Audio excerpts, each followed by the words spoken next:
Winter once ruled the world with a silence so deep it devoured breath.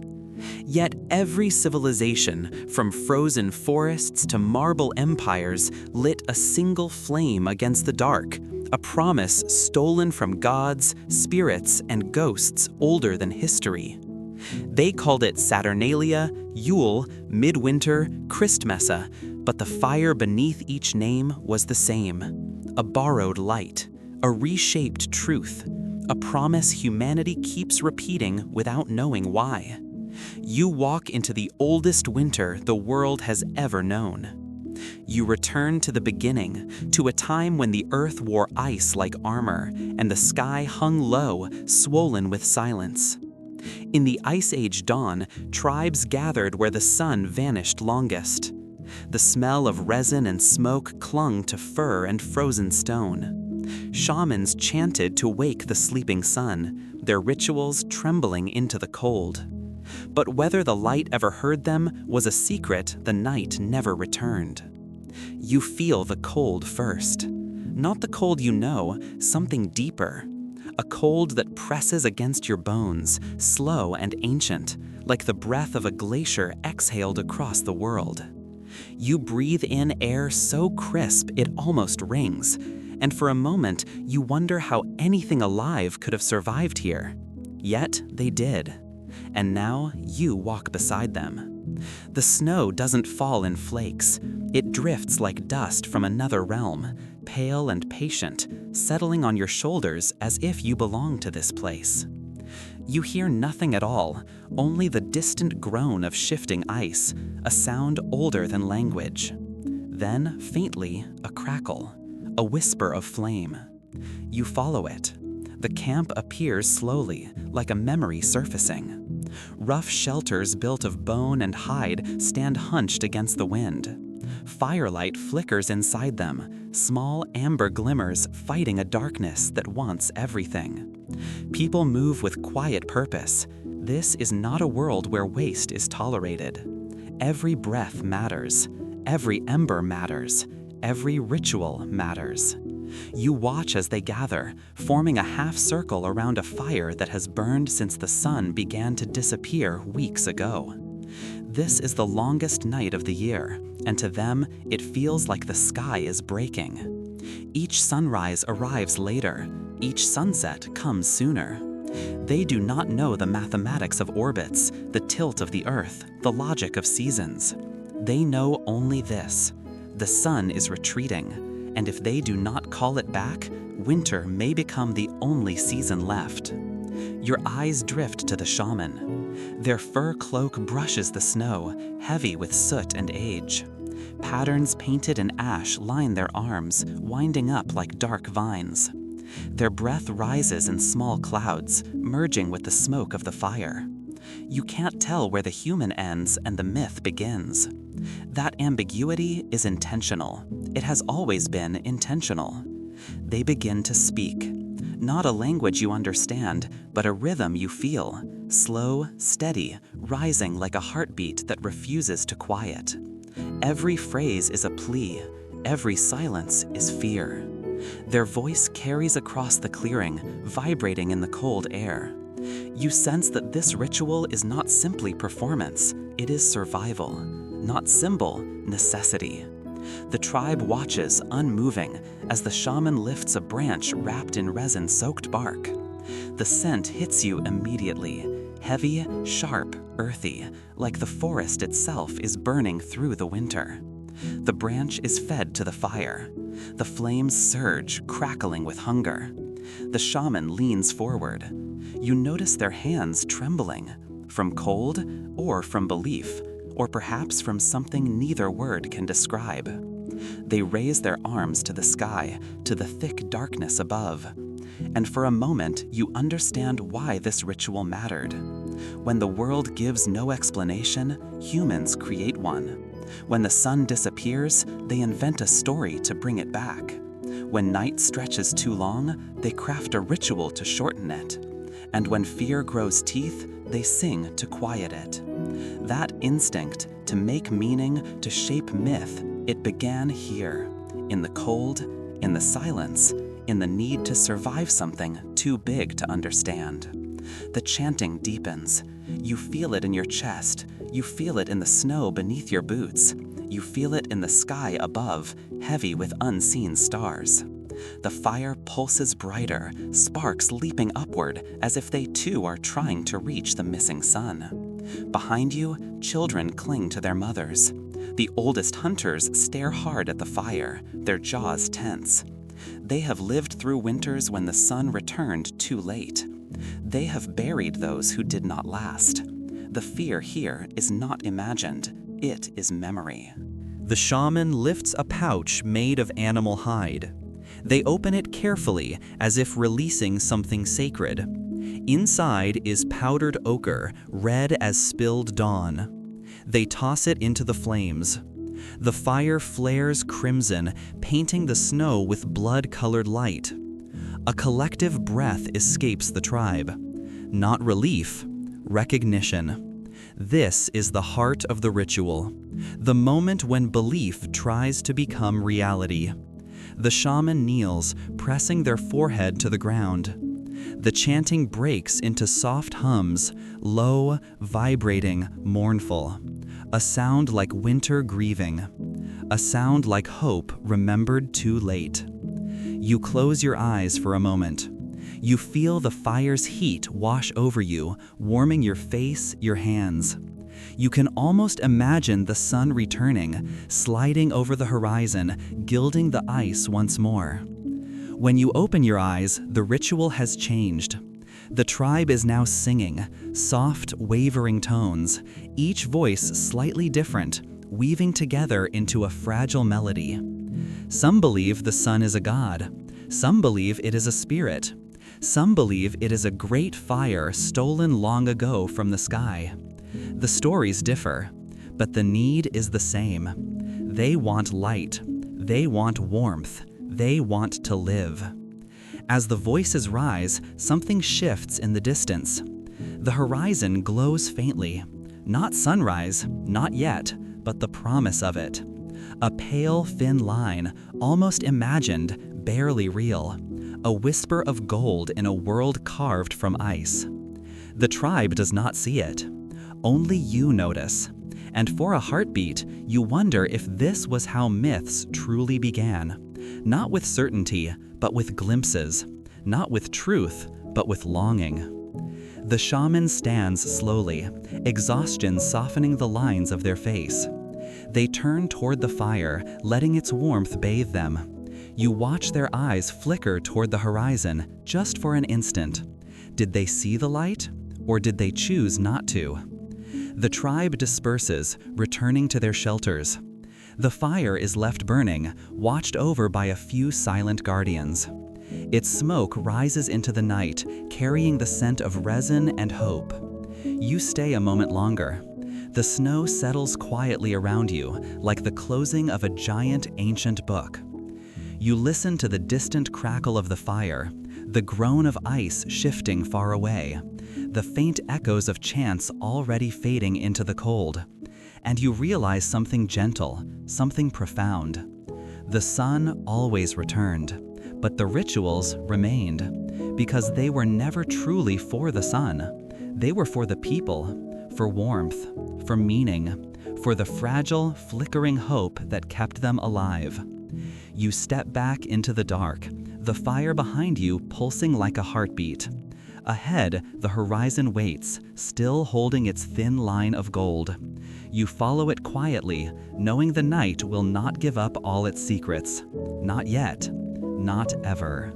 You arrive in Rome the way a dream arrives. Softly, without a door, without an introduction, simply there, breathing warm air scented with wine, smoke, and something faintly sweet, like crushed laurel leaves left in the sun. In ancient Rome, Saturnalia overturned the world for 7 reckless days. Laughter and drums rolled through marble streets like a second heartbeat. Masters served slaves, masks hid truths, and chaos became a sacred ritual. Yet beneath the revelry, Rome whispered that joy borrowed from gods always carried a cost. You feel the shift before you see it, a hum in the city, a trembling anticipation that seems to rise from the very stones beneath your feet. Rome doesn't sleep this week. Rome shimmers. Trumpets blare somewhere beyond the Forum. You hear laughter spill from a nearby alley, bright, overflowing, unrestrained. Even the air feels different, not the usual stern Roman order, but something looser, warmer, almost mischievous. The sun hangs low, gilding statues with honeyed light, and for a moment you forget the empire, the discipline, the hierarchies carved deep into Roman life. Because today, none of that matters. Saturnalia has begun. Someone hands you a wreath made of pine, a simple circle, but to them it means everything. It is permission. It is transformation. It is an invitation into a world turned upside down. You slip it over your head, and suddenly you are part of the crowd, part of the festival, part of the pulse Rome has been holding all year like a breath released at last. Around you, slaves walk freely beside their masters, not behind, not beneath. Today, they are equals, perhaps even more than equals. A Roman noble, dressed in wool dyed a deep crimson, pours wine into the cup of a young servant boy, bowing with exaggerated courtesy. The boy laughs, awkward at first, then freer, as if tasting a dream he never dared name. The noble raises an eyebrow. "Your command, Dominus?" And the boy, for just one day, is allowed to answer. You feel the strangeness of it, the softness, the danger wrapped in joy. Masks pass you on all sides, clay faces painted with broad smiles, satyrs with curling horns, wide-eyed gods watching the night unfold. Each mask hides someone who, for this brief window in time, can speak words they would never dare whisper in daylight. The drums grow louder. You move with the crowd as it pours into the Forum like a tide. Vendors shout over the chaos, offering roasted chestnuts, figs drenched in honey, warm bread crackling with sesame. The smell is intoxicating, sweet, earthy, ancient. Someone tosses a handful of nuts into the air, and children scramble after them, their laughter echoing off pillars older than empires. You notice a group gathered around a table, casting dice. Gambling is forbidden most of the year. Tonight, it is expected. You kneel beside them for a moment, feeling the smoothness of carved bone between your fingers. The dice rattle like tiny thunder. One man wins a garland, another loses a cloak. A third shrugs, laughing, because Saturnalia teaches Rome something it often forgets. Nothing is permanent. Not wealth, not power, not the illusion of control. The drumming shifts again, deeper now, slower, as if guiding the city's heartbeat. Lanterns begin to glow along the streets, casting soft halos into the dusk. Overhead, the first stars blink awake, shimmering through the winter sky. You follow the sound to a courtyard where dancers whirl in circles, their robes flashing gold and white. They move like flames, bending, rising, opening their arms as if blessing the darkness. A woman pulls you into the circle. Her hands are warm, her smile is unguarded. You move with them, slowly at first, letting the rhythm guide your steps. Then faster, until the world blurs, and the only thing anchoring you is the drum's steady thrum beneath your feet. When you finally step out of the dance, breath warm in the cool night air, you realize how different Rome feels now. Not rigid, not severe, but human, childlike, tender. A group passes carrying a small statue of Saturn, the old god of sowing and seed, of time before labor, before hierarchy, before hunger. They chant softly as they walk, honoring the age he ruled, the Golden Age, when humans lived without toil, without war, without chains. You follow into step beside them. Their voices are gentle, almost lullaby soft, drifting upward like smoke. You can sense the longing beneath it. A memory of a world that never was, or perhaps a dream of a world that still could be. The procession winds toward a villa overlooking the city. Inside, a feast waits, long tables sagging with roasted boar, olives soaked in herbs, warm cheese wrapped in fig leaves, wines from provinces scattered across the empire.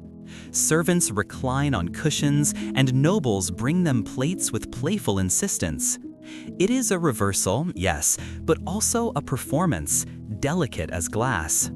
A man beside you whispers, "Tomorrow, everything returns to normal." He says it lightly, but there's something else in his tone, a shadow behind the smile. You sit among them, feeling the warmth of food, the softness of lamplight, the hum of conversations overlapping like threads in a tapestry. Stories rise from the table, bold lies, sweet memories, jokes too sharp for any other night. A woman leans close, telling you the old belief that during Saturnalia, the boundary between chaos and order thins and the city breathes differently. "You can feel it, can't you?" she murmurs. And you can. It is in the laughter that stretches too long, in the glances held a moment too boldly, in the wine poured a little too freely, in the joy that feels fragile, borrowed, fleeting. You slip outside for a breath of cold air. Rome glitters beneath you. Torches flickering along narrow streets, people singing in corners, shadows dancing between columns. Somewhere, someone is playing a flute. Somewhere else, a group is arguing joyfully about the best prank pulled this year. And beneath it all, you sense something quieter, a truth Rome tries not to speak. Chaos is intoxicating. Freedom is dangerous. Joy, real, unrestrained joy, always threatens to reveal what lies beneath the empire's armor. You hear footsteps behind you. An older man joins you on the terrace, his cloak wrapped tightly around his shoulders. He watches the revelry below with a look you can't quite read. "This festival," he says softly, "reminds Rome what it could be." Then he exhales, slow and tired. "And what it fears becoming." His words settle into you like cooling ash. The drums fade, the firelight dims, the stars brighten in the vast Roman sky. You watch as the night deepens, wrapping the city in a gentle dark. Voices drift upward, laughter, song, whispered confessions, rising like sparks before dissolving into the air. And in that moment, you understand why Saturnalia mattered so deeply. It was not merely celebration, not merely relief, not merely defiant. It was a glimpse, brief and golden, of a world where hierarchy melted, where masks revealed rather than concealed, where joy was not rationed but poured freely. A world Rome visited but never kept. As the last echoes of drums fade into silence, you step back into the city's glow, knowing the night will fold itself quietly around you. And somewhere, beneath the marble, beneath the revelry, beneath the fleeting joy, the old god Saturn smiles a secret smile. Because borrowed joy always leaves a debt, and Rome will feel its weight when the sun rises again. You step into the northern night the way one steps into deep water, slowly, breath held, senses widening as the world narrows into cold and silence. Here, winter is not a season, it is a presence. Deep in the northern forests, the Norse welcomed midwinter beneath watching stars. Pine sap burned thick in the air as longships creaked with frost. Warriors raised toasts to Odin's wild hunt, hoping the storm riders passed them by. But every flake of snow felt like a message no mortal could decipher. You walk deeper into the pines. The forest seems endless, each tree rising like a dark pillar toward a sky scattered with sharp, icy stars. Your boots sink softly into the snow, muffling your steps until you feel like you're intruding on the quiet breath of ancient spirits. Somewhere in the distance, an axe strikes wood, slow, measured, ritualistic. Not the rhythm of labor, but of preparation. Something sacred is being shaped. You follow the sound until you reach a clearing lit by firelight, amber against the blue-black night. The heat curls upward, glowing on the frost-covered branches. Warriors and families gather together, cloaks trimmed with fur, cheeks flushed from cold and mead. They stand close, not for warmth, but for belonging. This is Yule, the turning of the year, the waiting for the sun's triumphant return after its long retreat. But that waiting is edged with fear. You can feel it in the way the flames flicker uneasily, in the way people glance at the sky, in the uneasy hush between songs. Winter here has teeth. A man hands you a drinking horn carved with runes that seem to shift in the firelight. Warm mead fills it, heavy with spices, cinnamon, juniper, honey dark as amber. He nods for you to drink. To hold the darkness at bay, he says. You lift the horn to your lips. The sweetness spreads slowly, warming your throat, softening the edges of the cold.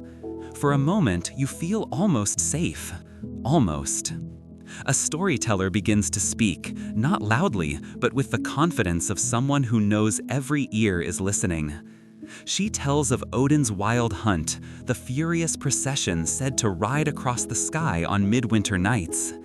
A storm of spirits, wolves, fallen warriors, and the All-Father himself, thundering through the clouds, searching for the lost, the cursed, the careless. The crowd listens with the stillness of carved wood. Look up too long, she warns softly, and they will notice. Whisper their names too clearly, she adds, and they may answer. You feel the forest tighten around the clearing. The wind seems to pause, as if it too is waiting. The drums begin, slow, steady, like the heartbeat of the earth beneath the frozen ground. A circle forms around the fire. Men and women lift torches, raising them toward the sky. Their shadows stretch long and strange against the snow. This is the Yule Vigil. A night to honor the gods, yes, but also a night to survive whatever walks unseen. You join them as they chant old words, shapes of language that taste like stone and thunder. Your breath thickens the air, merging with theirs, a soft fog rising toward the stars. Then you hear it. A faint creaking, like ancient wood shifting. Not from the longships resting on the icy shore nearby, but from the pines above. Branches bow slightly, as if pressed down by something heavy, something passing through. The villagers murmur. Some focus harder on the fire. Others lift their torches higher. A few close their eyes, praying silently to Thor, Freyr, Frigg, any who might hear. The storyteller meets your gaze across the flames. Do not fear, she whispers slowly. Fear is noticed. Another gust of wind sweeps the clearing, carrying with it the scent of snow and something sharper. Cold iron, distant lightning, the breath of a storm not yet born. The warriors lift their horns. You join them as they toast to the gods. To Odin, who sees what mortals cannot. To Freyr, keeper of the sun's return. To Thor, who guards the hearth from all that hunts in the dark. Fire sparks upward as if answering. A man beside you begins to carve runes into a piece of pine. You watch his hands move, slow, deliberate, reverent. Shaving slivers curl away like pale ribbons falling to the snow. What does it mean, you ask quietly. He doesn't look up. A request, he says, for the sun to return, for the hunt to pass us by, for the next harvest to come, even if we do not live to see it. He hands you the charm. It feels warm despite the cold, alive with intention. A horn sounds, deep, echoing across the valley. Not a threat, a signal. The feast is ready. Tables appear as if conjured from the darkness, long wooden boards heavy with roasted boar, smoked fish, bread darkened with barley, and bowls of lingonberries bright as fresh blood. Children dart between legs, their laughter slivering through the night like tiny bells. You sit at the table, and the warmth of food seeps into you.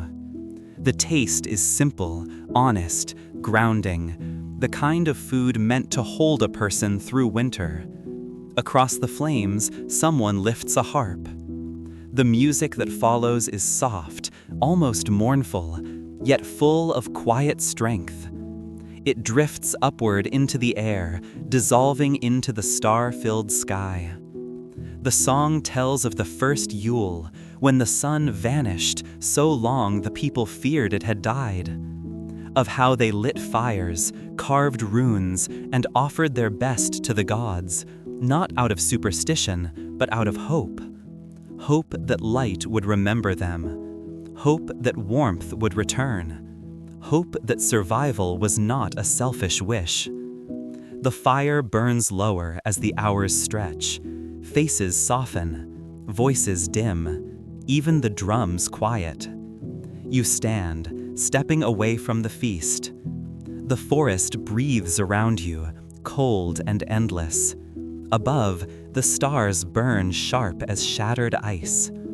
A single snowflake lands on your sleeve. You study its delicate shape, impossible symmetry, fragile beauty. It melts almost instantly, leaving only a tiny dark spot on your cloak. You feel for a moment that it carried a message. Not a warning, not a promise, just a reminder. The world is always speaking. Winter simply whispers more quietly. You return to the firelight. The shadows have grown longer, reaching toward the edges of the clearing like curious spirits. The villagers begin placing logs carved with sun symbols into the flames, Yule logs, meant to burn through the night. As they catch fire, sparks swirl upward, spiraling toward the stars like small prayers rising into the dark. You watch them until your eyes grow heavy and the cold air feels softer, almost comforting. The drums begin again, slower, gentler now, like the heartbeat of someone falling asleep. You close your eyes, listening to the forest, the flames, the faint, distant creak of passing spirits. The night holds you carefully, the way a story holds its listener. And as the first thin hint of pale dawn gathers on the edge of the horizon, barely there, barely real, you feel the forest exhale. Winter is not over, but the sun is returning. And the wild hunt rides on, indifferent, unseen, leaving the message of its passing in the snow behind you. You enter the Empire quietly, the way dawn enters a winter sky, softly, slowly, with light that has not yet chosen where to fall. Rome is changed now, older, heavier, a vast world bound together by roads, laws, and a new rising certainty. Centuries later, the Roman Empire sought unity beneath a new faith. Incense curled through basilicas as the empire rewrote old calendars.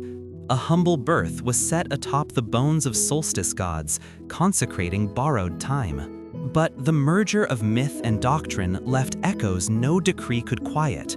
You stand at the edge of a city that feels both familiar and reborn. Gone are the wild Saturnalia nights of unrestrained chaos, though their embers still hum beneath the surface. Gone are the feasts honoring the old gods without question. Gone is the Rome that believed it would last forever. A cold wind slides through the marble colonnades, carrying the faint scent of burning frankincense. You breathe it in, sweet, resinous, ancient, and the world softens around you. You walk deeper into the city. The streets are hushed tonight, not silent, but reverent, as if the empire itself is holding its breath. Soft chants drift from open basilicas, humming like distant beeswax candles. The words are new, but the shapes of them feel old, woven with textures borrowed from the older rituals Rome once held close.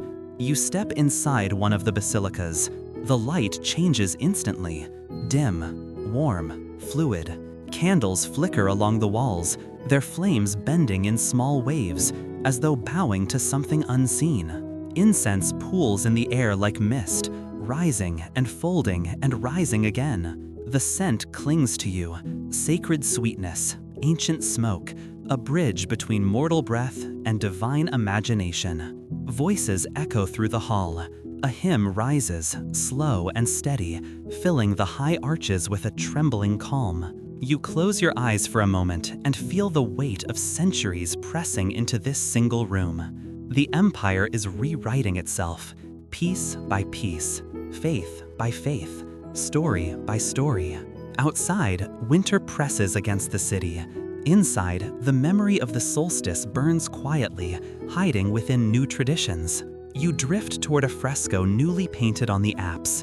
It shows a child cradled in a star's glow, surrounded by shepherds and angels.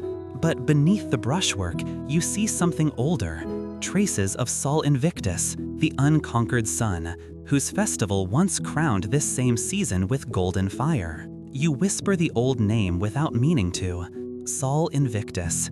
The sound disappears into the incense-thick air, but the echo lingers in your chest. A priest passes by, robes whispering against the stone. His voice is gentle. New stories must stand on strong foundations, he says. You look at him, and for a moment you can't tell if he is explaining or apologizing. Rome needs unity. Rome needs order. Rome needs one sun to rise over all its provinces, whether that sun is a god of fire or a child in a humble stable. Outside, bells begin to ring, slow, heavy, resonant. The sound rolls across the rooftops like a tide. You follow it out into the open air. The sky is winter dark, deep and velvety, pierced by stars that feel older than empires. Snowflakes drift down, slow and bright, each one catching a sliver of lamplight before melting on your skin. A group gathers in the square, families, soldiers, merchants, their faces glowing in the torchlight. Children cling to the hands of parents. Old men stand with backs straight as spears. They look up at the sky as if waiting for something. A story, a sign, a promise. You realize you are witnessing the merging of two worlds, the Empire's iron logic and humanity's quiet longing. Tonight, they meet in the snow-covered stillness, weaving a new ritual from old bones. A woman beside you whispers the tale being born. A child born in obscurity, a star guiding wanderers, a birth marked not by power but by vulnerability. She does not say the older stories aloud, but you hear them anyway. The birth of Mithras in a cave of stone, the return of the sun at the darkest hour, the evergreen brought inside to defy the winter's grip, the candles lit to guide light back into the world. All these threads crossing, layering, merging. Rome does not erase the past. Rome repositions it. You walk toward the Tiber, where the water moves slow and dark, reflecting the torchlight in trembling lines. You hear footsteps behind you. A scholar approaches, hood drawn low. He speaks softly, voice frayed with thought. The solstice has always belonged to hope, he says. It matters little whose name is carried on its breath. He looks out over the river. But the gods we bury do not disappear, they linger. His words ripple through the cold air, sinking somewhere deep inside you. The bells shift to a gentler rhythm. People begin lighting candles along the riverbank, each flame a miniature sun flickering in the winter wind. Children giggle as the light dances across their faces. Parents smile softly, warmed not by the cold air, but by the ritual taking shape. You kneel beside the water. A candle is placed in your hand, wax smooth, wick waiting. You strike flint, and the flame blossoms, small and golden. You set it on the water. It drifts away, joining dozens of others gliding across the river's surface like floating stars. For a moment, the entire city seems to glow from within. Fire, faith, memory, myth, all drifting quietly together. A torch nearby crackles. The wind shifts. The bells soften. You feel the night press closer, gentle as a cloak. The empire has shifted around you, not erased its past, not denied its future, but blended them in a way that feels both fragile and inevitable. Above, the stars watch silently. The same stars that once guided shepherds, warriors, sailors, emperors. The same stars that carried myths long before Rome named them.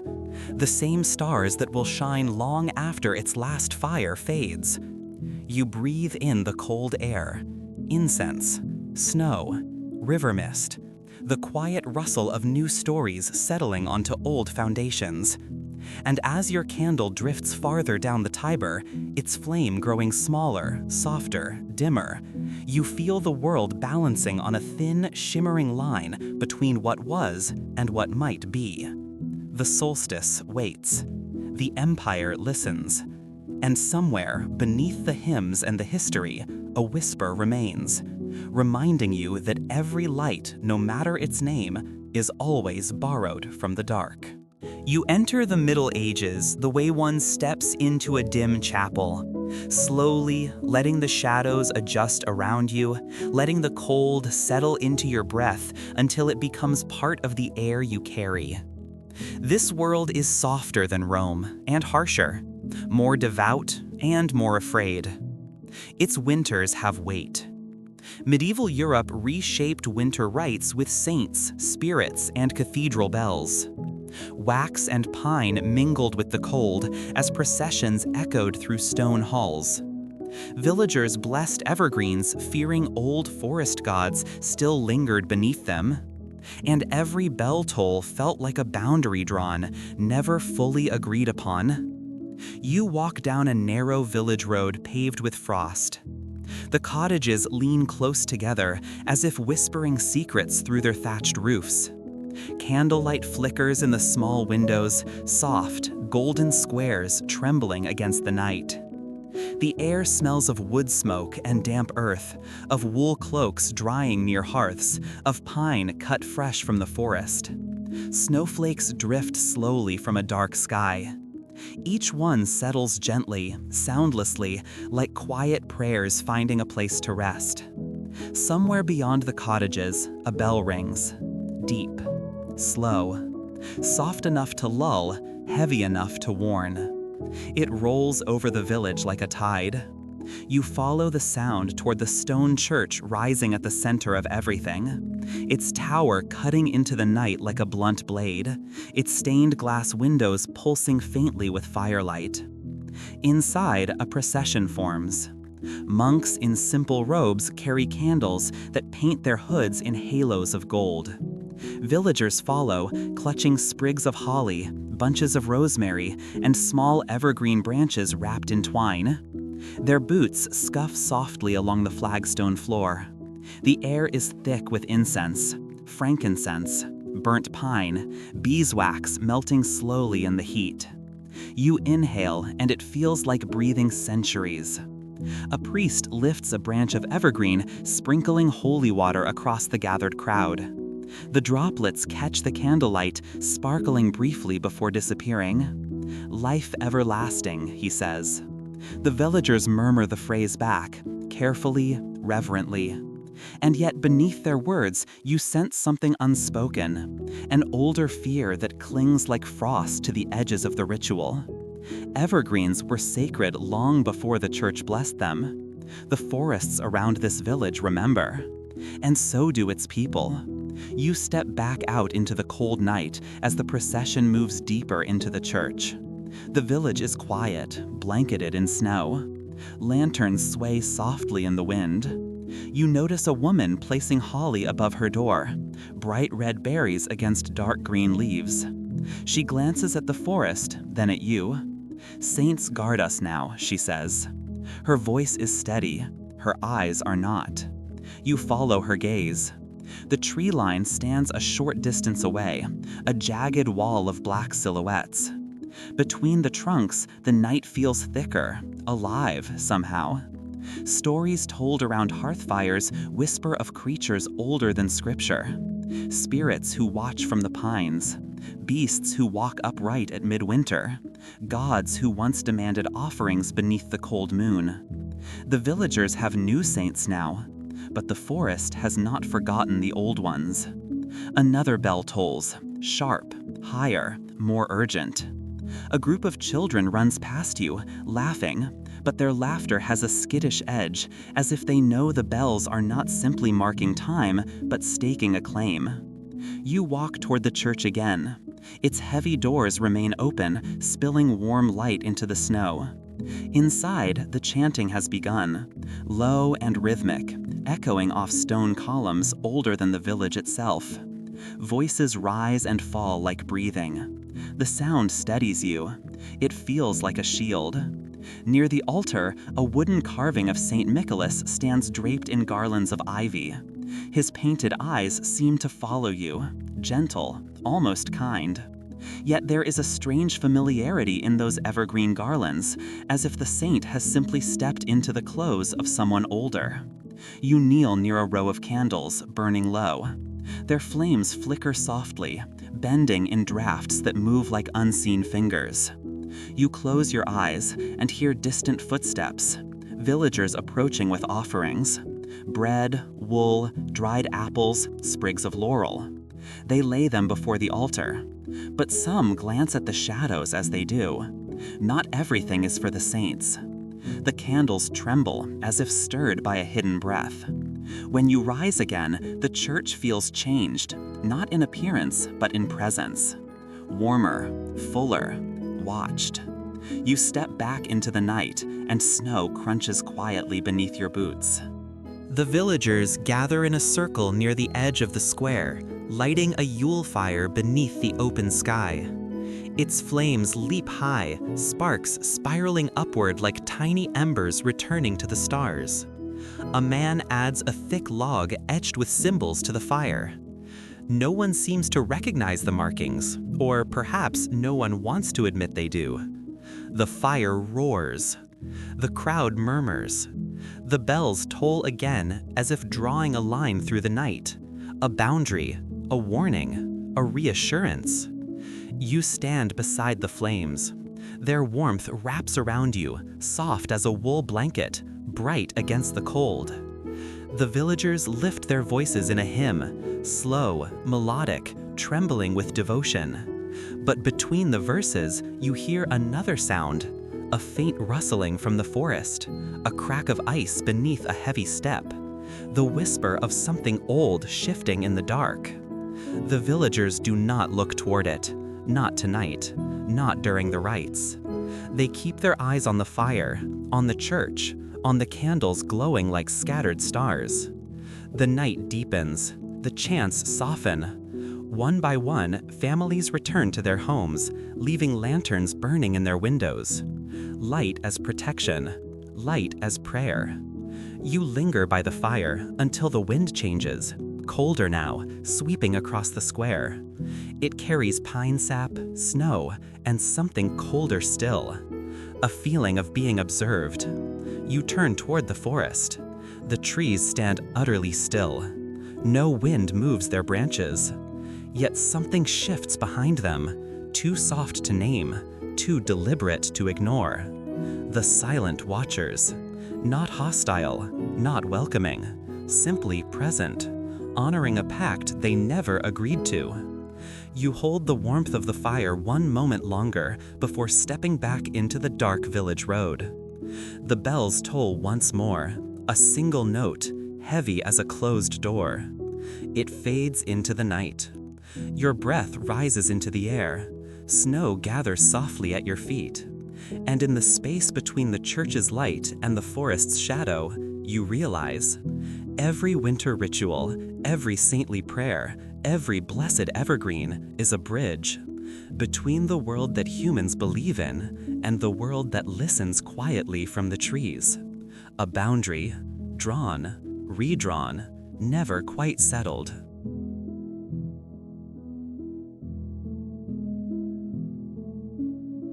You walk on, feeling both watched and welcomed, until the night folds around you like a page turning gently to the next chapter.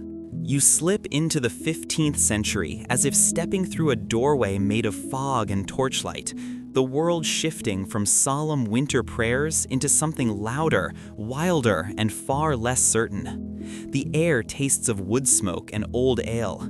The ground beneath your boots is soft with thawed mud. And somewhere ahead, laughter rises like a storm breaking loose. By the 15th century, Christmas twisted into unruly revelry across kingdoms. Ale-soaked laughter spilled through muddy streets like a seasonal tide.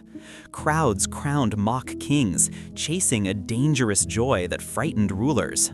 But even they sensed the festival was awakening something they could not restrain. You stand at the edge of a medieval town just as dusk settles, golden at first, then bruising into deep winter blue. The streets are narrow, crooked, alive with motion. Tonight is not sacred. Tonight is not gentle. Tonight is misrule. The first thing you hear is singing, boisterous, off-key, overflowing with ale and bravado. Not hymns, not chants. Songs that have been banned, revived, reshaped, passed from tavern to farmstead like contraband laughter. You step forward. The mud grabs at your boots, sucking softly with each movement. Wooden houses lean toward one another like conspirators. Torchlight spills down from windows, swaying with the motion inside, dancing, arguing, embracing, tumbling. A woman stumbles into the street, laughing so hard her breath fogs the air in ragged bursts. A man in a tattered cloak follows her, wearing a crown made of brambles. He raises a wooden mug toward the sky and shouts something unintelligible. The crowd roars in approval. He is their king, for tonight, for as long as the ale holds, for as long as the real king pretends not to notice. The Feast of Misrule.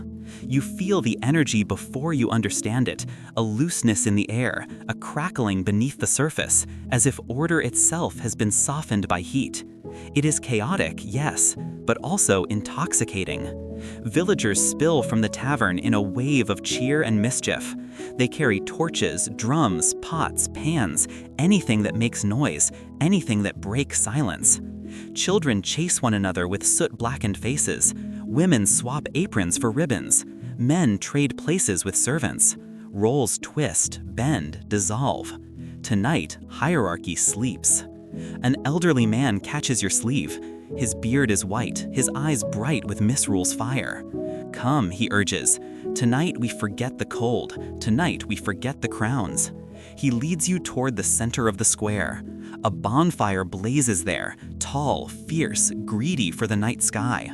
Sparks leap upward like frantic stars, rising until the darkness swallows them whole. The crowd circles the fire, chanting in a rhythm that feels half remembered, half invented. Some invoke saints, others invoke spirits. A few simply shout nonsense, hoping the flames carry their joy somewhere it cannot be punished. You notice a group carrying a makeshift throne. Upon it sits a boy, no older than 12, wearing a robe stitched from scraps of velvet and burlap. A wooden scepter rests clumsily in his hand. The Lord of Misrule, someone shouts. The crowd bows exaggeratedly, laughing as they rise. You watch the boy's expression, a mix of pride, fear, and awe. Tonight, he commands the revels. He may order dances, songs, pranks, forfeits. He may mock knights, scold nobles, overturn customs. It is a dangerous power because it is temporary, because it is symbolic, because it is desired by those who normally have none. The boy raises his scepter. "Drink," he commands. A cheer erupts so loud the fire seems to roar back. You feel the vibration of the shout travel along your ribs, settling into your bones. This is not the quiet solemnness of church bells. This is human hunger, for release, for reversal, for a night where the world loosens its grip. From somewhere behind you, a drum begins to beat. Heavy, slow, deliberate. You turn and see masked dancers approaching. Faces carved from wood, painted in reds, whites, blacks. The masks are crude, eerie, half human, half animal. They move in a circle around the fire, steps pounding in time with the drum. You feel your pulse matching the rhythm. The masks represent spirits older than the church, figures from folktales, the stag man, the snow hag, the ash goblin, the winter fool. The villagers do not speak their names aloud, but their laughter is edged with reverence, with caution, with something ancient. You realize Misrule is not merely celebration, it is a negotiation. Between winter and warmth. Between power and rebellion. between the world that is and the world that might briefly pretend to be. You watch as men exchange clothing with women, as peasants sit in the places of nobles, as servants give mock commands, as the wealthy kneel for a joke, a dare, a brief surrender of dignity. Somewhere, a nobleman watches from a window, curtain drawn tightly around his fingers. His expression is tense, not with anger, but with uneasy fascination. Rulers know the danger of nights like this. They fear the power of joy unbound, of voices raised without permission, of laughter that turns to questioning, of masks that become truths. The Lord of Misrule, perched on his absurd throne, commands a mock trial next. A burly man is dragged forward and accused of stealing all the winter warmth. The crowd howls. He is sentenced to dance until he collapses. He dances, they cheer. His laughter turns breathless, then hoarse, then wild. You feel the heat of the fire at your back, the cold nipping at your exposed skin. The world spins in contradictions, warmth and frost, power and play, fear and abandon. A woman presses a cup into your hand, warm, spiced wine. It smells of cloves and citrus, rare luxuries saved for midwinter. She leans close. "Tonight awakens things," she whispers. "Not all of them human." Her words slip into you like smoke. The masked dancers spin faster. The flames rise higher. The laughter grows sharper, like the edge of a blade hidden in silk. You sense it now, the undercurrent beneath the revelry. A tension, a trembling. Not malice, not rebellion. Possibility. The kind that frightens kings. You step back from the fire, letting the crowd blur into a riot of movement and sound. Music clashes with shouts. Masks glint in the firelight. The Lord of Misrule raises his scepter again, drunk with temporary power. For a moment, just one, you imagine the night turning. The roles not shifting back. The embers not cooling. The mask not coming off. The world reordered by laughter alone. But the fire pops sharply, pulling you back. The night will end. It must. Tradition demands it. Order will reassert itself when dawn presses its pale hand against the sky. Yet something lingers. A spark, a shadow, a story the rulers will pretend not to hear. As the revelry spirals into deeper madness, you step toward the edge of the square. The noise softens behind you. Snow begins to fall, slow, wide flakes drifting like feathers. The masks glow faintly in the firelight. The Boy King leans back on his throne, eyes shining with triumph and exhaustion. The villagers dance until their breath steams in frantic clouds. And you realize, this night is a release valve, a warning, a window into the human need for inversion, a reminder that beneath every crown, rule, and decree lies something older than law, the desire to feel alive, if only for a night. You let the snow collect on your cloak as the festival rages behind you. The bells will ring tomorrow. Order will return. Masks will be boxed away. But tonight the world trembles on the edge of what could be. And Misrule smiles in the shadows, knowing its time will come again. You enter this chapter as if stepping into a room where someone has just blown out a candle, darkness settling fast, cold rushing in to fill the absence of flame. This winter is strangely quiet, not peaceful, but silenced. In Puritan England and early America, Christmas fell under a blade of law. The air smelled of cold iron as churches locked their doors. Silent streets watched as revelers were fined, punished, erased from the calendar. Yet, the absence of celebration made the shadows of old traditions grow louder. You walk into a London morning wrapped in gray frost. The sun hangs low, dim behind a veil of winter fog. The streets are empty, not by chance, but by decree. Shutters are closed. Signs are hidden. No wreaths, no holly, no candles glowing behind windows. Just silence. A silence enforced. You feel it in the stiff air, as though the city itself is holding its breath. The footsteps you make on the hard ground sound too loud, too exposed, echoing off stone like an accusation. Somewhere nearby, a metal latch snaps shut, a church door being locked, not for protection, for prohibition. You draw closer and see the iron padlock still swinging slightly, a faint icicle forming where cold breath has touched it. A printed notice is nailed to the door, stern script, sharp edges. This festival of Christmas is a worldly vanity, let no man keep it. The letters feel like they were carved from frost itself. You step away, sensing eyes watching from behind shuttered windows, not hostile, afraid. People move quietly today, purposefully, as if the wrong gesture could draw unwanted attention, because it could. A group of Puritan officials moves down the street, cloaks stiff from cold, expressions colder still. They carry ledgers, ink-stained pens, authority sharpened like a blade. One pauses by a doorway faintly decorated with a sprig of evergreen, barely visible, almost apologetic. He rips it down and drops it into the snow. A woman opens the door just enough to retrieve it. Her eyes meet yours. They are tired. She does not speak. Words are dangerous today. You move on. In a nearby square, a crowd gathers around a wooden post. Two men are fined for celebrating quietly, a loaf of sweet bread, a small song hummed too audibly, an ember of tradition still warm. They stand motionless as their punishment is read, but their gazes remain distant, fixed on a memory they refuse to surrender.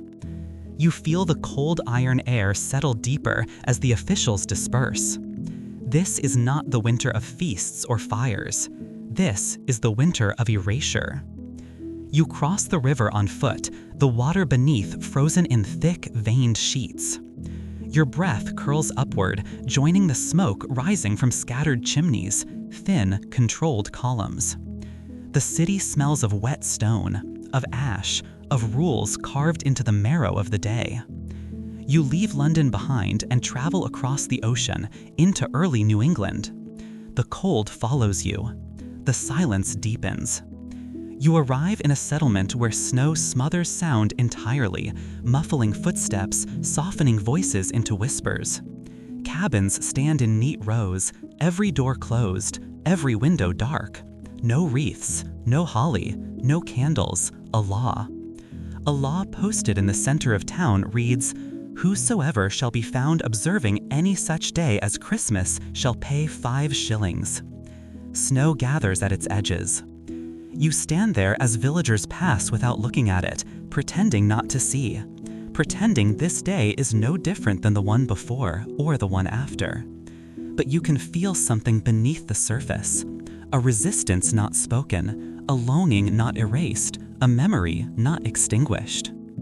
A man walks by carrying firewood. He pauses near you, glancing around before speaking.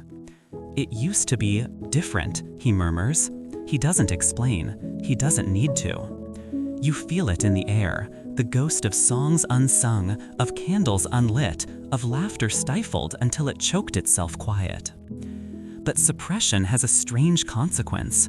Where joy is forbidden, it grows teeth. Night falls quickly. You walk toward the edge of the settlement where the forest presses close. The pines here stand tall and watchful, their branches heavy with snow, their shadows stretching long across the frozen ground.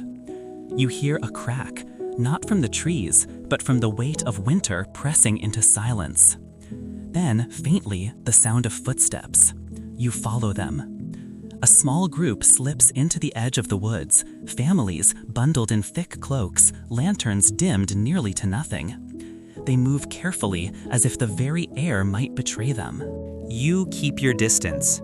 They stop among the trees. Someone uncovers a small loaf wrapped in cloth. Someone else lights a single candle, cupping it with their hands so its glow doesn't reach too far.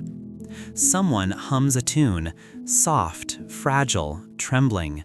It is not celebration. It is remembrance. You watch children gather around the tiny flame. Their faces warm slightly, color returning to cheeks chilled by the law's stern hand. A woman places a sprig of holly on the snow. Her fingers linger on the leaves, as if touching something long forbidden makes it real again. The candle flickers. The wind sighs. The trees listen. And you understand, when a tradition is forbidden, it doesn't disappear. It hides. It transforms. It moves into quieter spaces, forests, hearths, memories, where laws cannot reach. The small group disperses, leaving behind only a melted patch of snow where the candle had burned. You return to the settlement. The windows remain dark. The doors remain shut. But now the silence feels different, not imposed, but waiting. Across the ocean, in England again, the same waiting spreads. Beneath the cold iron sky, beneath the locked churches, beneath the laws written with ink that freezes on the page. People whisper stories behind closed doors. They save dried berries for a sweeter season. They tuck candles away for future nights. Old traditions are not dead. They are dormant. You walk through the quiet streets one last time, feeling the absence of bells, the hollowness of the air, the weight of a winter stripped of celebration. And in that emptiness, you hear something faint, a breath, a pulse, a quiet, rebellious heartbeat. A reminder that no law, no decree, no blade of winter can silence the human need for warmth. You step into the dark, hearing only the crunch of snow beneath your feet and the memory of a candle that dared to burn where no candle should. The shadows of old traditions follow you, not louder, not brighter, but undeniably awake. You enter the 19th century the way one enters a dream after a long night of wandering, gently, cautiously, unsure whether the warmth ahead is real or a memory stitched together by longing. The air carries the scent of coal smoke and wet cobblestones, of chimney soot and frost. The world is colder now, not only in weather, but in spirit. Yet something is stirring. The 19th century revived Christmas through Victorian ink and supernatural tales. Candlelight flickered across parlors where ghosts and generosity shared the room. Families gathered again, weaving warmth through industrial age winters. Still, every tale hinted that the past walked with them, unseen but near. You walk down a London street dusted with thin snow.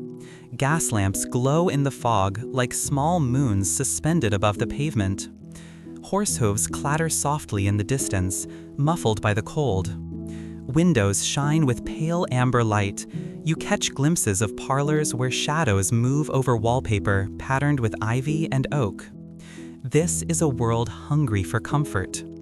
A world rebuilt by factories, fractured by soot, weighed down by long working days and empty evenings. But tonight feels different. You pause at the sound of church bells chiming far away. Not forbidding this time, not warning, inviting. Their notes drift through the fog like gentle hands guiding the city into a softer hour. You follow the music toward a row of narrow townhouses.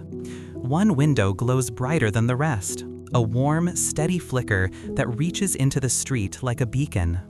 You step closer. Inside sits a family gathered around a hearth, not grand, not wealthy, just warm. A mother stitches a stocking by firelight. A father carves a small wooden toy, a horse with simple lines shaped with care. Children press close, listening as their grandmother tells a story. You slip through the doorway, unnoticed, as if the night itself carries you inside. The grandmother's voice is soft, low, edged with wonder. "There are nights," she whispers, "when the boundary between kindness and the other world becomes thin." The children lean in. She continues, "A generous spirit may visit, a sorrowful one may linger, and a grateful one may bless your doorstep." You recognize the rhythm, a Victorian ghost story, equal parts fright and tenderness. The fire cracks. A spark leaps upward, then falls back into the coals. The tale shifts, no longer eerie but comforting. The spirit finds peace. The family finds warmth. A lesson glows softly between the lines, that generosity, even in darkness, can reshape the cold. You feel the truth of it settle in the room. Victorian winters were harsh, bitter, unyielding, silent, but their stories carried heat. You step back outside and follow the street toward a bookseller's shop. The window display is cluttered with cheap toys, illustrated cards, and thin paper books stacked like snowdrifts. You lift one, a Christmas carol. Its pages smell faintly of ink and pine dust, as if printed in both machine and memory. You open it. The words shimmer gently in the lamplight, a tale not of grandeur, but of transformation. A ghost story wrapped around a reminder that even the hardest heart can melt beside a hearth. You close the book and continue walking. The fog folds around you.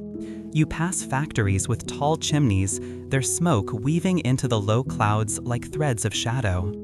Workers shuffle home, carrying small parcels, oranges wrapped in paper, tins of sweets, tiny gifts saved from meager salaries. Christmas has shifted again. Not forbidden, not unruly, not purely sacred. Human. A season for stitching warmth into cold spaces. You find yourself at the entrance to a railway station where steam billows like breath from a sleeping giant. Families embrace as trains arrive, fathers returning from distant work, sons returning from apprenticeships, daughters stepping off carriages with travel-damp shawls. The reunions are quiet but full, as if the simple act of gathering is sacred enough. A boy runs past you, dragging a small evergreen branch. Its scent fills the air, sharp, hopeful, ancient. He stops near a lamppost, struggling to tie a bit of red ribbon around it. A man approaches to help him. They work together in silence. The ribbon settles. The branch sways gently in the cold wind. You keep walking. Beyond the station lies a small neighborhood of row houses.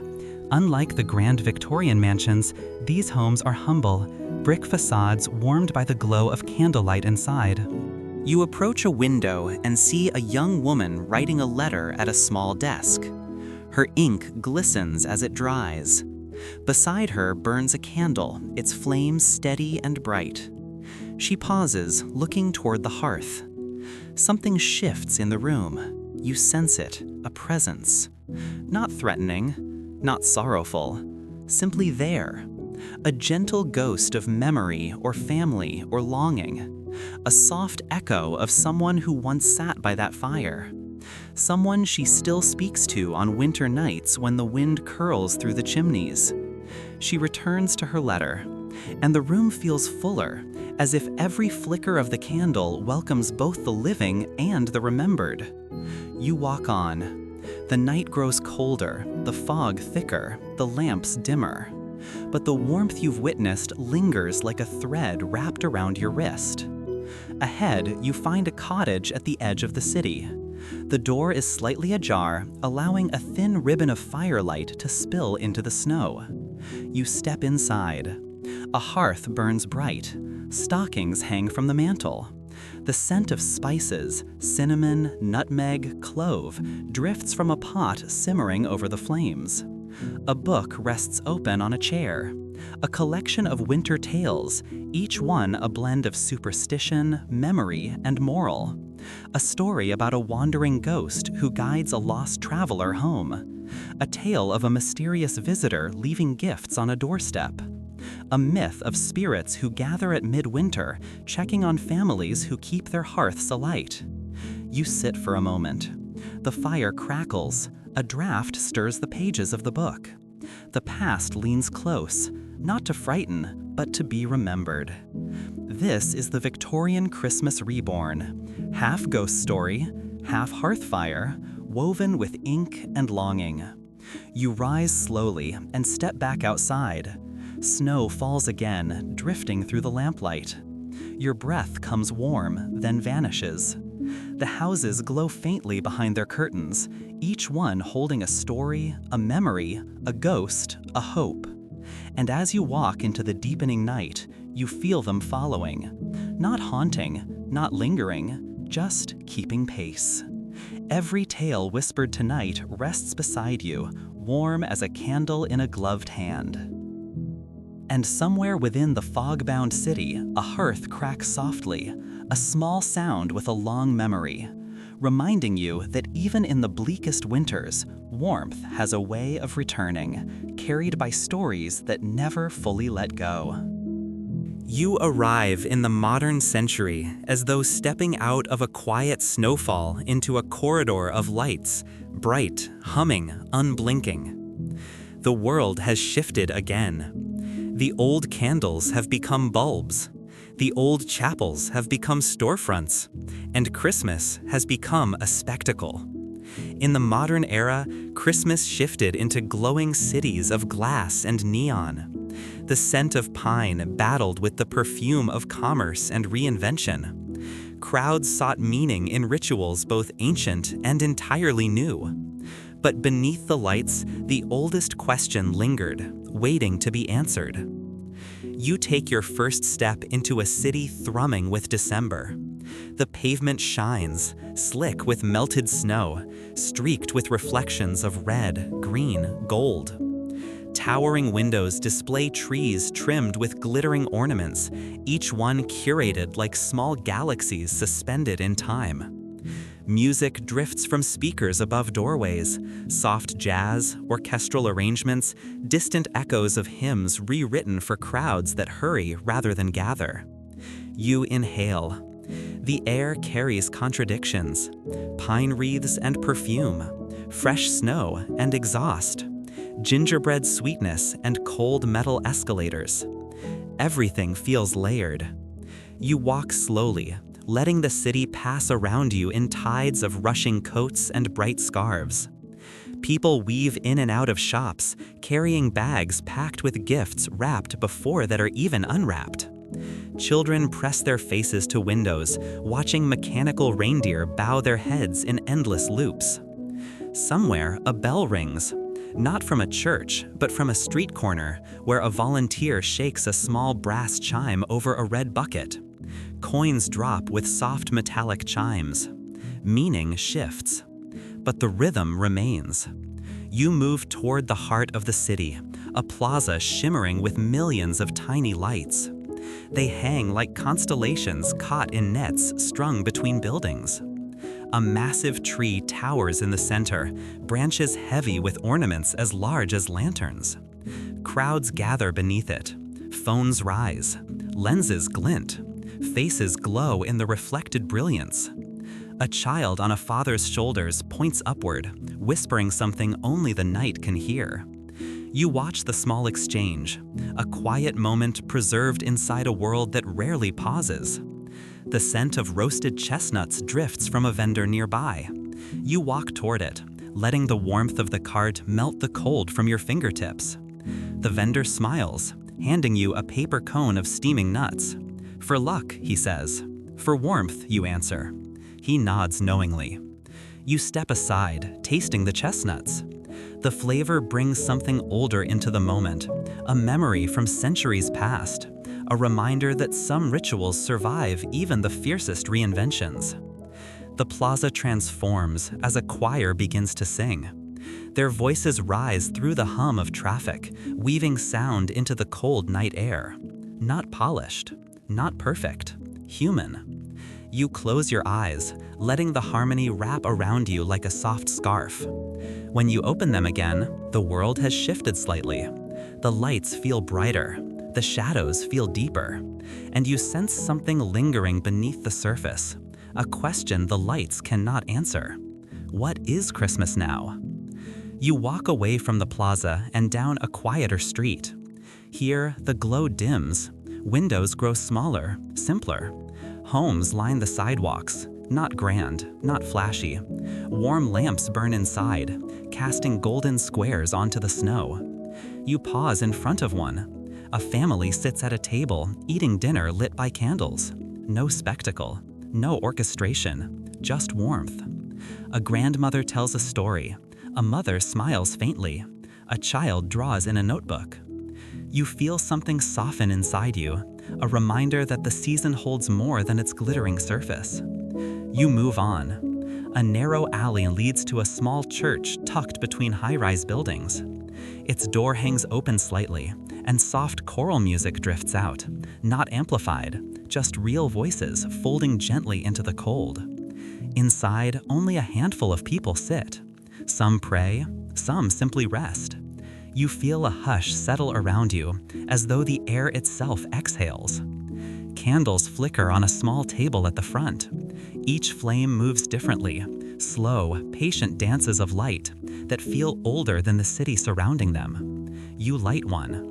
Its glow warms your hand. For a moment, everything feels aligned. Past and present, myth and memory, commerce and quiet. Nothing conflicts.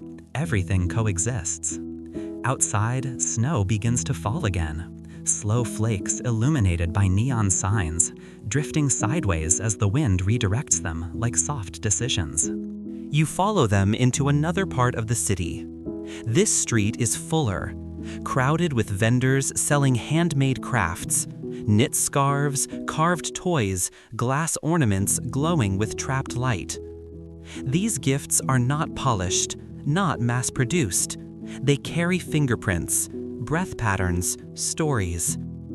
A woman offers you a small ornament, a sphere etched with swirling lines, painted in shades of midnight and starlight.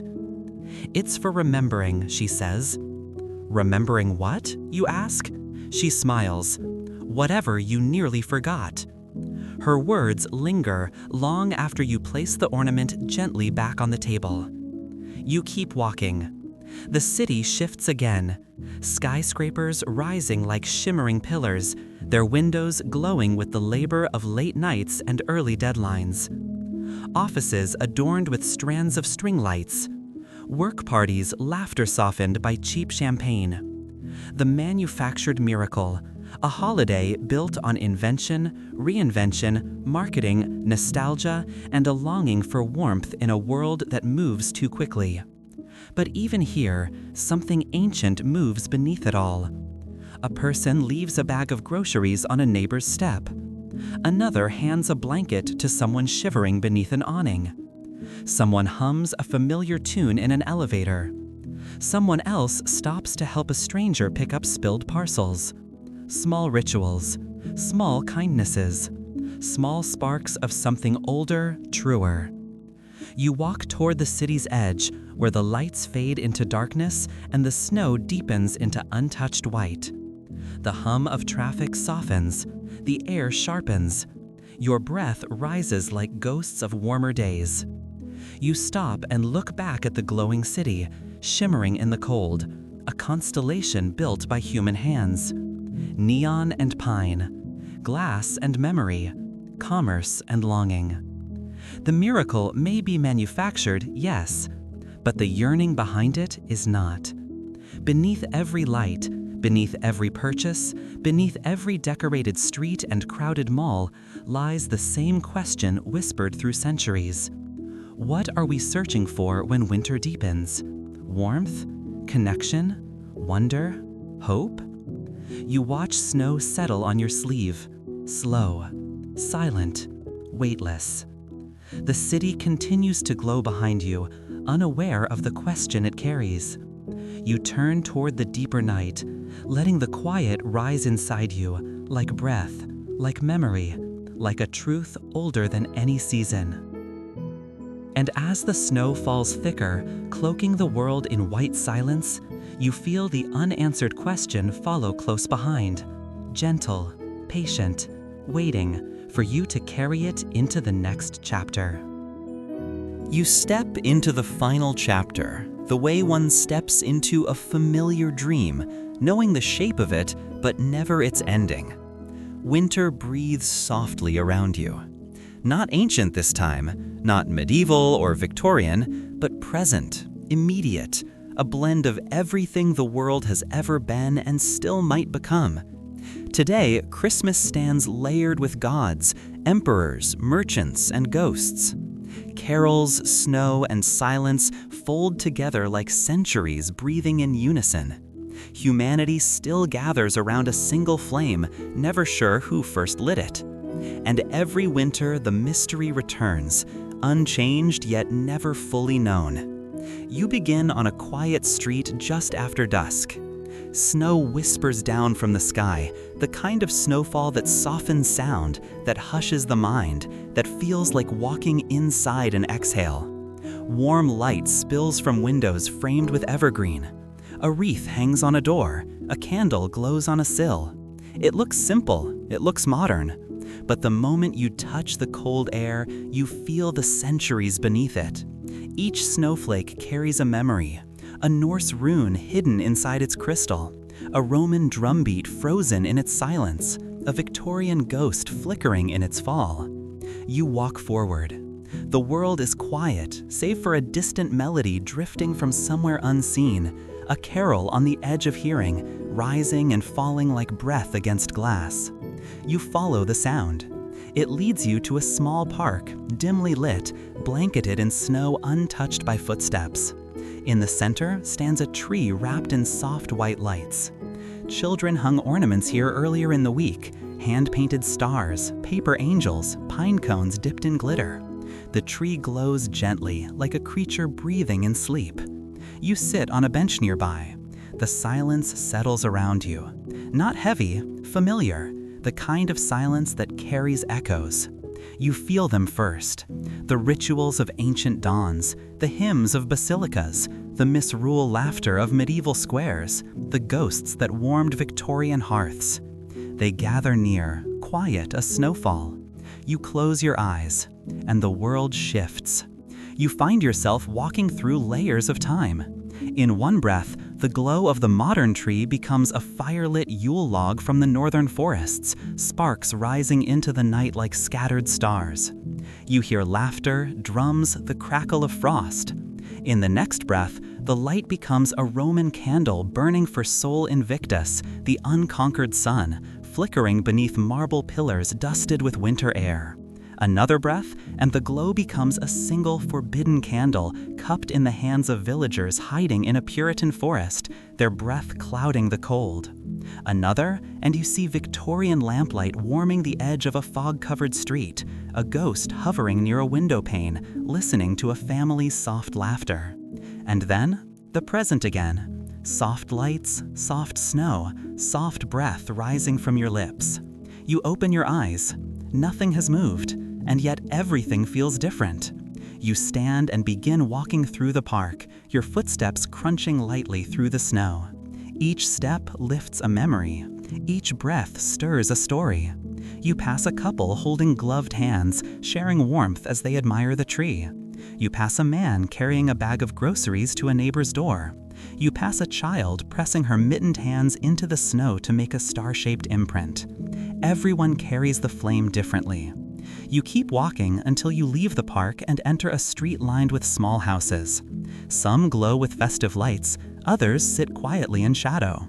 You can feel that both kinds of homes hold meaning, one loud, one soft. In one window, a family gathers around a table heavy with food, laughter rising like steam from a winter feast. In another, a lone figure sits beside a candle, reading a letter with gentle care. You walk on. Above, the moon sometimes hides behind drifting clouds, sometimes shines brighter than the street lamps, a shifting witness to centuries of winter. You reach a hill at the edge of town, climb it slowly, your breath warming the scarf around your face. At the top, you turn. Below you stretches a tapestry of light, city blocks, winding streets, clusters of homes, each glowing like small winter galaxies. You stand there, watching the world breathe. You notice something subtle.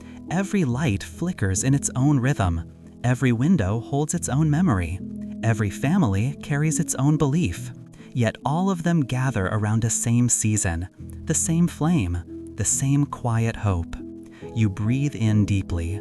The cold air fills your lungs, sharp but clean. You feel the weight and weightlessness of winter, ancient and newborn at once. And then, slowly, you descend the hill, drawn by the warmth of the world below. You return to the street where you began, passing the tree, the windows, the drifting snow.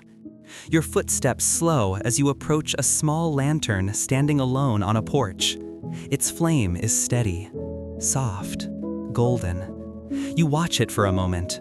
The flame does not know the stories behind it.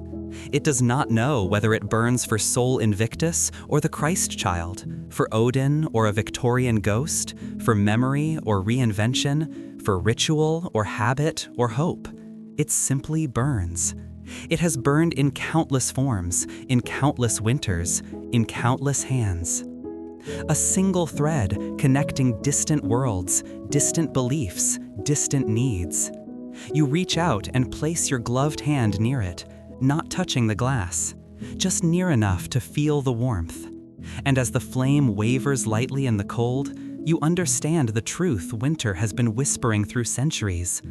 We gather around the light not because we know who lit it, but because we cannot bear the dark alone. You step back, letting the lantern shine undisturbed. The snow continues to fall. The lights flicker softly. The night folds you into its quiet. And as you walk away, the flame glows behind you, timeless, borrowed, eternal. A small, steady heartbeat in the vast winter silence, waiting for the next soul who needs its warmth.